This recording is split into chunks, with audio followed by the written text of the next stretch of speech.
Hello. आप लोगों का स्वागत है मेरे यूट्यूब चैनल पे। और आज मैं टॉपिक लेकर आया हूँ प्राइवेटाइजेशन, जिसका मीनिंग, मेथड एंड इम्पोर्टेंस मैं आप लोगों को इस वीडियो के माध्यम से सिखाने वाला हूँ। तो चलो शुरू करते हैं। So hey guys, this is me your friend. So let's start the presentation. First of all the question is that what are the privatisation. यहाँ पे हम लोगों को समझने वाला बात क्या है प्राइवेटाइजेशन में। सबसे पहले क्वेश्चन जो आता है व्हाट आर द प्राइवेटाइजेशन, यहाँ पे ये बात समझने वाली है कि प्राइवेटाइजेशन क्या है ना। तो प्राइवेटाइजेशन का एक छोटा सा मीनिंग मैंने यहाँ पे लिखा है। जो इतना मीनिंग अगर जो आप समझ लेते हैं तो प्राइवेटाइजेशन का होल कंसेप्ट आपके माइंड में सेट हो जाएगा और प्राइवेटाइजेशन के बारे में अपने आप खुद ही लिख पाओगे। तो पढ़ते हैं इसमें क्या है। Privatization is the process of transferring an enterprises or industry from the public sector to the private sector।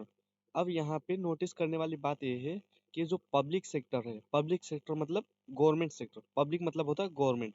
ये बात हमेशा याद रखना। Public sector to the private sector, public sector से प्राइवेट सेक्टर में ट्रांसफरिंग करना होता है। क्या ट्रांसफरिंग करना होता है? पब्लिक इंटरप्राइजेज और इंडस्ट्री को, मतलब कि सरकारी इंटरप्राइजेज होती हैं, जो इंडस्ट्री होती है, उनको प्राइवेट सेक्टर में परिवर्तन करने को प्राइवेटाइजेशन बोला जाता है। अब यहाँ पे अगर जो किसी को पब्लिक सेक्टर का मीनिंग नहीं पता है तो मैंने पब्लिक सेक्टर का एक छोटा सा मीनिंग भी यहाँ पे लिख दिया है। वो मीनिंग है The public sector is the parts of the economic system that is run by the government agencies। सार्वजनिक क्षेत्र आर्थिक व्यवस्था का वह हिस्सा है जो सरकारी एजेंसियों द्वारा चलाया जाता है। तो बढ़ते हैं अपने अगले टॉपिक पे।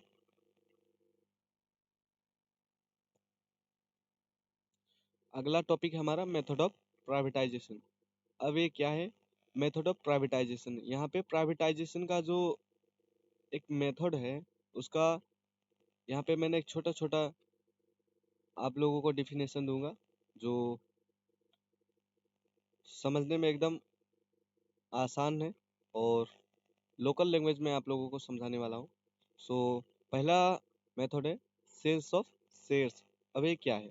सेल्स ऑफ शेयर्स जो होता है तो जो गवर्नमेंट एजेंसियां होती है उसका इंटरप्राइजेज होता है, इंडस्ट्री होता है, तो सरकार अपने वो इंटरप्राइजेज इंडस्ट्री का सेल्स शेयर बेच देती है। उससे सरकार को प्रॉफिट आता है और उसमें सरकार का इन्वेस्टमेंट कुछ नहीं होता बल्कि प्रॉफिट आता है। प्राइवेटाइजेशन कर दिया जाता है। एक मेथड है सेल्स ऑफ शेयर्स। ठीक है। दूसरा मेथड है मैनेजमेंट कॉन्ट्रैक्ट।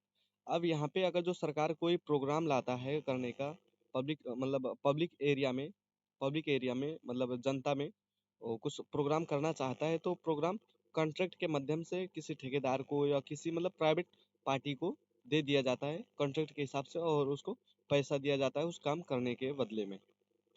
ये हो गया दूसरा मेथड प्राइवेटाइजेशन का। और तीसरा मेथड है लीज कॉन्ट्रैक्ट। अब लीज कॉन्ट्रैक्ट क्या है? लीज कॉन्ट्रैक्ट मतलब अगर जो जैसे फॉर एग्जांपल के लिए अगर जो सरकार का, जैसे इंडिया का ही, अभी इंडिया में सरकार का मोनोपोली चल रहा है इंडियन ऑयल में।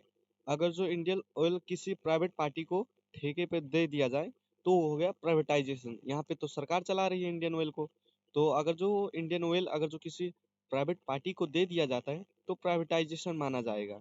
ठीक है, क्योंकि उसको प्राइवेट पार्टी चलाएगी, अभी तो सरकार चला रही है इंडियन ऑयल को। अगर जो प्राइवेट को दे दिया जाए तो प्राइवेटाइजेशन माना जाएगा और ठेके पे चली जाएगी, पट्टे पे चली जाएगी। ठीक है। बढ़ते हैं अगले टॉपिक पे, बात कर लेते हैं एसेट्स एंड बिजनेस सेल्स की। अब ये क्या है?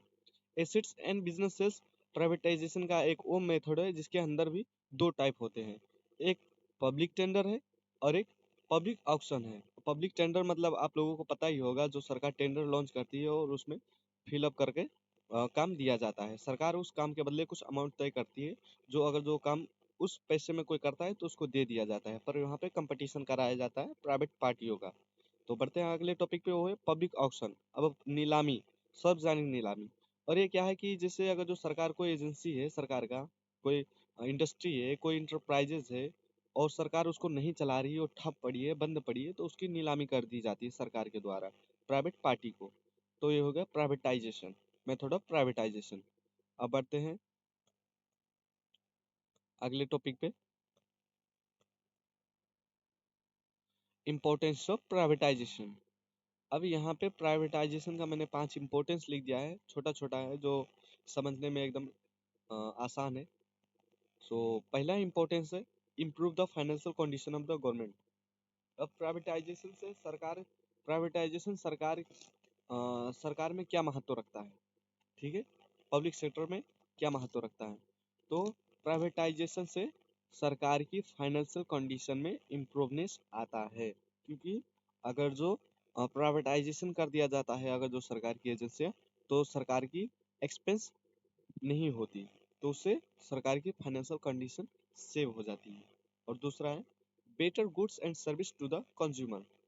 अब ये एकदम इम्पोर्टेंट इम्पोर्टेंस ऑफ प्राइवेटाइजेशन का है, एकदम महत्वपूर्ण है, इसको समझना चाहिए आप सभी को। अब यहाँ पे क्या होता है, जो प्राइवेट पार्टी होती है वो हमेशा अपने कंज्यूमर को अच्छी क्वालिटी की गुड्स एंड सर्विस प्रोवाइड करती है, क्योंकि वो प्रॉफिट बेस पे काम करती है प्राइवेट पार्टी। तो प्राइवेट पार्टी को अगर जो प्रॉफिट अर्न करना है तो अपने कंज्यूमर को गुड्स एंड सर्विस एकदम बेटर क्वालिटी की प्रोवाइड करनी होती है। तो इससे सरकार की जो जनता है वो जनता अच्छी क्वालिटी गुड्स एंड सर्विस प्राप्त करती है प्राइवेट सेक्टर की वजह से। तो ये हो गया एक इम्पोर्टेंस। बढ़ते हैं अगले इम्पोर्टेंस की ओर, वो है to reduce the workload of the public sector.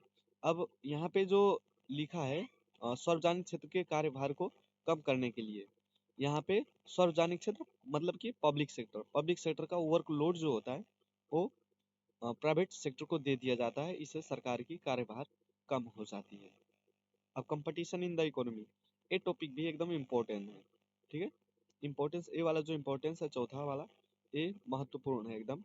अब यहाँ पे आपको समझना क्या है, कंपटीशन इन द इकोनॉमी मतलब प्राइवेटाइजेशन की वजह से प्राइवेट सेक्टर में फुल कंपटीशन होता है। अब प्राइवेट सेक्टर वैसे ही कंपटीशन करेगी नहीं, उसमें इन्वेस्टमेंट तो करना होता है ना प्राइवेट सेक्टर को, अगर जो उसमें लगाएगी तो इकोनॉमी की चहल पहल बढ़ेगी, तो उससे इकोनॉमी की कंपटीशन एकदम हाई लेवल की होगी, जो सरकार के लिए एकदम प्रॉफिटेबल, ठीक है। बढ़ते हैं अगले इम्पोर्टेंस की ओर, वो इम्पोर्टेंस है funds through the disinvestment. अब आप लोग ये सुने होंगे कि फंड्स थ्रू द इन्वेस्टमेंट, आप लोग शायद सुने होंगे, है ना। पर डिस इन्वेस्टमेंट से फंड्स कैसे जुटता है सरकार को। अब यहाँ पे आप लोगों को ये समझना होगा कि डिस इन्वेस्टमेंट मतलब कि सरकार क्या होता है, सरकार की जो एजेंसियां हैं उसका कुछ नंबर्स ऑफ शेयर्स सरकार प्राइवेट सेक्टर को बेच देती है, जिससे सरकार को फंड्स आता है। अब यहाँ पे सरकार कुछ इन्वेस्टमेंट नहीं करती है, बल्कि बेचकर पैसा इकट्ठा करती है, हो गया फंड्स थ्रू द इन्वेस्टमेंट। सो ये हो गया इम्पोर्टेंस ऑफ प्राइवेटाइजेशन। सो